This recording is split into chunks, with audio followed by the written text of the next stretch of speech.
जैसा कि आप सभी लोग जानते हैं कि स्पर्मेटोजेनेसिस के बाद आप सभी लोगों को oogenesis की प्रक्रिया हम पढ़ाएंगे। oogenesis क्या होता है? oogenesis यानी अंडजनन या अंडाणु जनन की प्रक्रिया। अंडाणु के बनने की प्रक्रिया को हम अंडजनन कहते हैं या oogenesis कहते हैं या अंडाणु जनन कहते हैं। ठीक है, इसमें अंडाणु जनन की प्रक्रिया होती है। होता क्या है? The process of formation of A mature female gamete is called oogenesis। और ये जो oogenesis की प्रक्रिया है, इस इमेज के माध्यम से आप सभी लोगों को हम समझाने का प्रयास करेंगे। आशा करते हैं आप सभी लोगों को समझ में आएगा। जो oogenesis की प्रक्रिया होती है यानी अंड जनन या अंडाणु जनन की जो प्रक्रिया होती है वो एम्ब्रियोनिक कंडीशन में ही शुरू हो जाती है, यानी भ्रूण अवस्था में ही प्रारंभ हो जाती है अंड जनन, या उसी को कहते हैं oogenesis।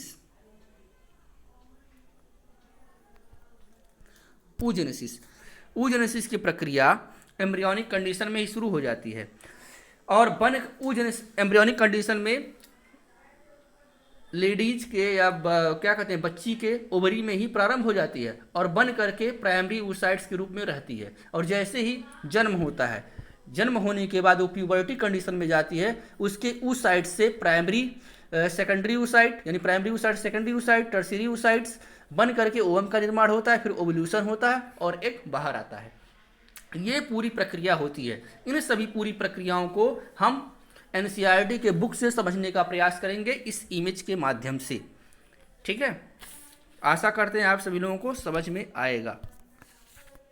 तो देखते हैं, भ्रूण अवस्था में अंडाशयों की जननिक एपिथेलियम यानी जर्मिनल एपिथेलियम जो होती हैं, उनकी प्रारंभिक जननिक कोशिका यानी प्राइमोर्डियल जर्म सेल बार बार समसूत्री विभाजन द्वारा लाखों अंडाणुजन कोशिकाएं या उगोनिया बना लेती हैं। जैसा कि आप सभी को इमेज में दिख रहा है, जर्मिनल एपिथेलियम है, जर्मिनल एपिथेलियम की कोशिकाएं हैं, समसूत्री विभाजन के द्वारा माइटोसिस की प्रक्रिया द्वारा उगोनियम का क्या कर रही है? निर्माण कर रही हैं। और ये जो प्रक्रिया होती है जर्मिनल एपिथेलियम माइटोसिस की जो प्रक्रिया होती है 7th वीक में होती है, एट द टाइम ऑफ क्या? प्रेगनेंसी, यानी प्रेगनेंसी के समय ये, और इंट्रा यूटेराइन लाइफ में यानी IUL में। और उसके बाद यहाँ पर लिखा हुआ एगनेस्ट ऑफ मास ऑफ उगोनिया या मास ऑफ उगोनिया कहते हैं उसको, नेक्स्ट एगनेस्ट कहते हैं। और ये 25वें वीक में गर्भावस्था में ही क्या होता है? कंप्लीट हो जाता है। फिर उसके बाद ये क्या करते हैं?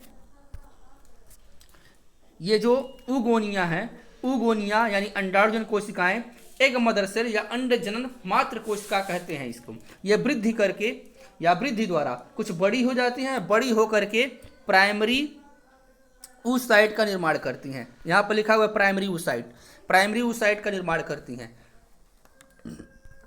उसके बाद क्या होता है? जो प्राइमरी oocyte है, प्राइमरी oocyte बन करके ओवरी में स्टोर रहता है और जैसे ही बच्ची का जन्म होता है वो प्यूबर्टी अवस्था में जाती है, उसके चारों तरफ ग्रेनुलोसा सेल इकट्ठे हो जाते हैं, तब इसे नाम दे दिया गया है।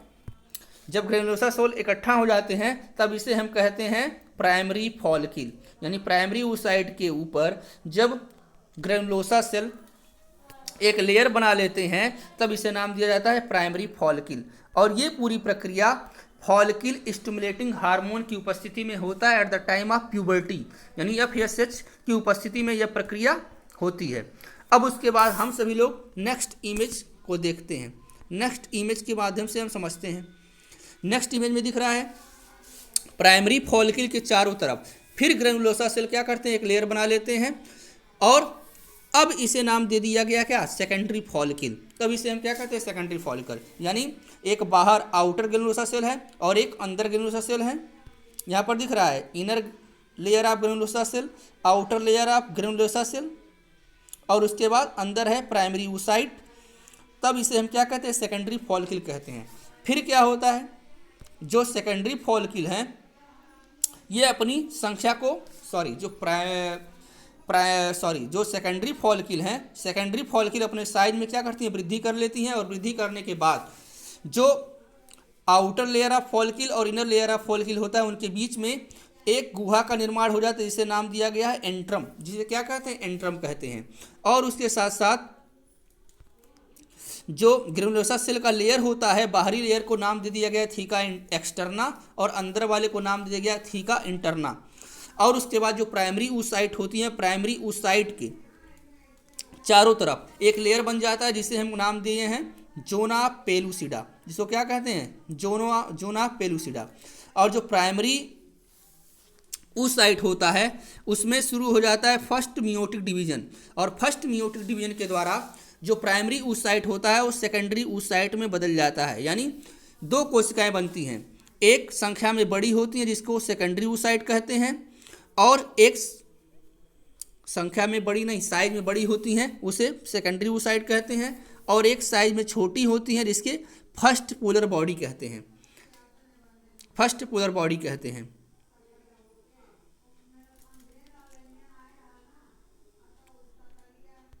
फर्स्ट पोलर बॉडी कहते हैं।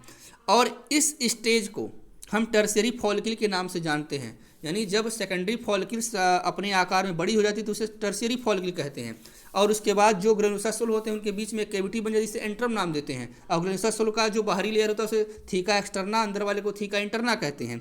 और उसके साथ साथ जो प्राइमरी oocyte होती है, प्राइमरी oocyte में फर्स्ट मियोटिक डिवीजन यानी प्रथम अर्धसूत्री विभाजन होता है, जिसके फलस्वरूप ये दो भागों में बढ़ जाते हैं। दोनों में नंबर ऑफ क्रोमोसोम यन होते हैं। एक कहता है सेकेंडरी oocyte कहलाता है और एक कहलाता है first polar body. First polar body का साइज छोटा होता है, सेकेंडरी जो oocyte होते हैं उनका साइज बड़ा होता है।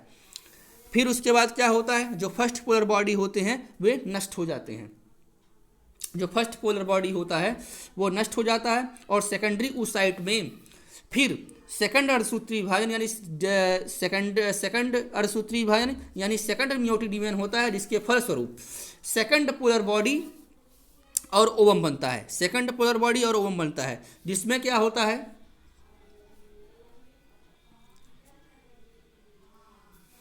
सेकंड पोलर बॉडी बनता है और एक ओवम बनता है।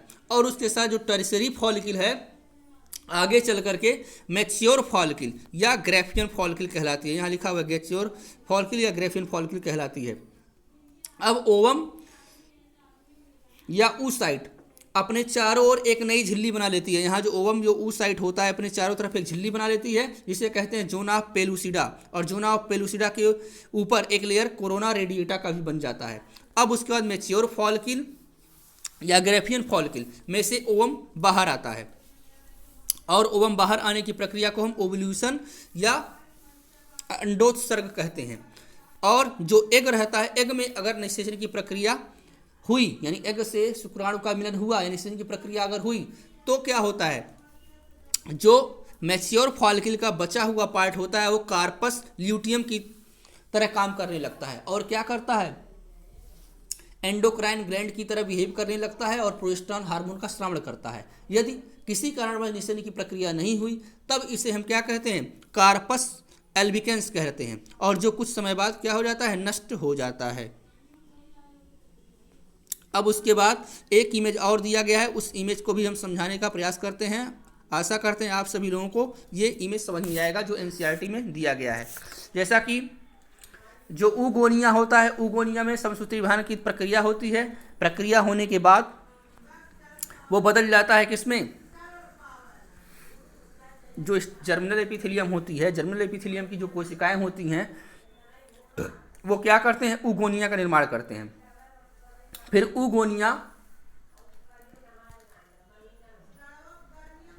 ऊगोनिया बदल जाती हैं प्राइमरी oocytes में। यहाँ दिख रहा है stage of primordial germ cell, वो बना रही हैं क्या, ऊगोनिया का निर्माण की हैं।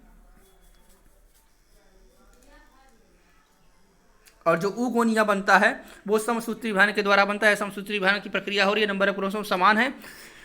और उसके साथ साथ इस फेज को कहते हैं मल्टीप्लाइकेशन फेज। ये जो दिख रहा है ये पूरा प्रोसेस क्या कर रहा है, मल्टीप्लाइकेशन फेज।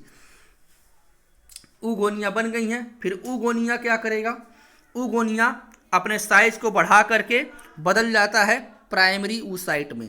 प्राइमरी oocyte में इस स्टेज को कहते हैं ग्रोथ स्टेज। प्राइमरी oocyte में बदलने की प्रक्रिया को क्या कहते हैं, ग्रोथ स्टेज। और ये कब होता है,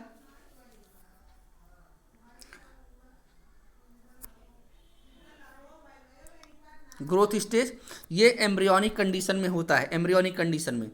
फिर उसके बाद जब लेडी का बर्थ हो जाता है, यानी जो ऊगोनिया होती है। ऊगोनिया साइज में, अपने साइज में बढ़ोतरी करके, साइज बड़ा करके किसका निर्माण करती है? प्राइमरी oocyte को। इस स्टेज को कहते हैं ग्रोथ स्टेज, और इसमें जो समसूत्रीकरण की विभाजन की प्रक्रिया होती है उसे मल्टीप्लिकेशन फेज कहते हैं। फिर जन्म के बाद in the presence of hormone FSH, जो प्राइमरी oocyte होता है, प्राइमरी oocyte में होता क्या है? फर्स्ट मियोटिक डिवीजन होता है। फर्स्ट मियोटिक डिवीजन के द्वारा बनता क्या है?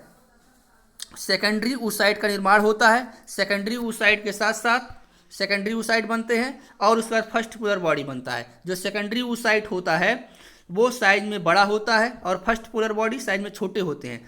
फर्स्ट पोलर बॉडी क्या होता है? नष्ट हो जाता है, और उसके बाद सेकेंडरी जो oocyte होते हैं इनमें फिर सेकंड मियोटिक डिवीजन होता है। सेकंड मियोटिक डिवीजन की प्रक्रिया होती है, और सेकंड मियोटिक डिवीजन जब होती है तो बनता क्या? एक ओवम का निर्माण होता है, और सेकंड पोलर बॉडी बनते हैं, जिसमें से जो पोलर बॉडी सेकंड होते हैं नष्ट हो जाते हैं, और एक ओवम बन करके क्या हो जाता है? तैयार हो जाता है।